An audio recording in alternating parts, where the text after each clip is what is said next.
Hi అండి, welcome to Annapurna channel. ఈరోజు నేను రాగి పిండితో దోశ చేస్తున్నాను. అందుకు ముందుగా రాగి పిండి 1 కప్ తీసుకోవాలి. గోధుమ పిండి 1½ కప్పు తీసుకోవాలి. ఒక గిన్నెలో రాగి పిండి, గోధుమ పిండి వేసి సాల్ట్ తగినంత వేసి కలుపుకోవాలి. వాటర్ వేసి ఉండలు లేకుండా కలుపుకోవాలి. దోశ పిండి ఇలా రెడీ చేసుకోవాలి. ఇలా ఉంటే సరిపోతుంది. దోశ పిండి రెడీ చేసి మూత పెట్టి పక్కన పెట్టుకోవాలి. తర్వాత పెన్నం పెట్టి టమోటా, పచ్చిమిర్చి, ఉల్లిపాయ కట్ చేసి పెన్నంపై వేయించుకోవాలి. 2 టమోటాలు, పచ్చిమిరపకాయలు మనకు కారం సరిపడా తీసుకోవాలి. కారం ఎక్కువ తినే వాళ్ళైతే పచ్చిమిర్చి ఎక్కువ వేసుకోవచ్చు లేదా తక్కువ వేసుకోవచ్చు. ఉల్లిపాయ 1, టమోటాలు చిన్నవైతే 4, మీడియం సైజ్ అయితే 3 తీసుకోవాలి.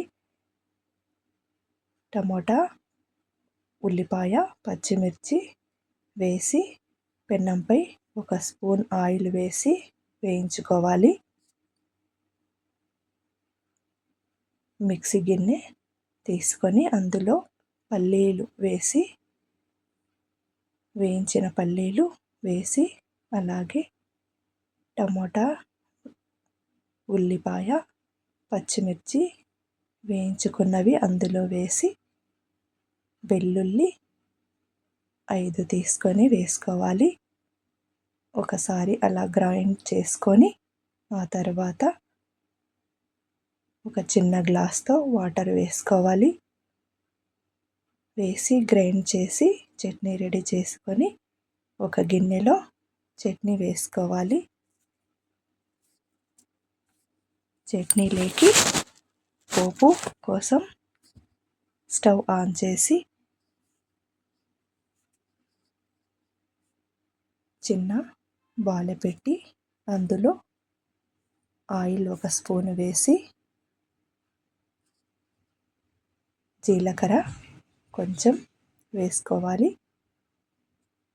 ఆవాలు కొంచెం వేసుకోవాలి.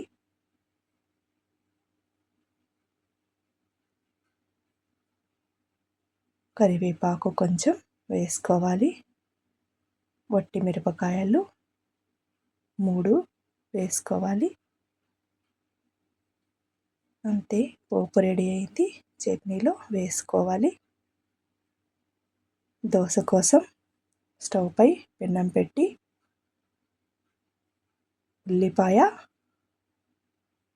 సగానికి కట్ చేసి ఉల్లిపాయతో పెన్నం మొత్తం రఫ్ చేయాలి.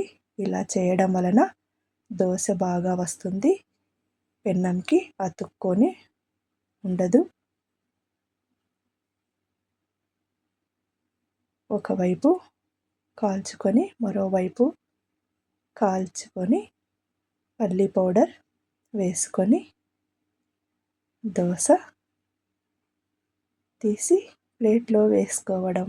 అంతేనండి, రాగి దోశ రెడీ అయింది. రాగి దోశ, పల్లీ చట్నీ 2 మంచి కాంబినేషన్ ఉంటుంది.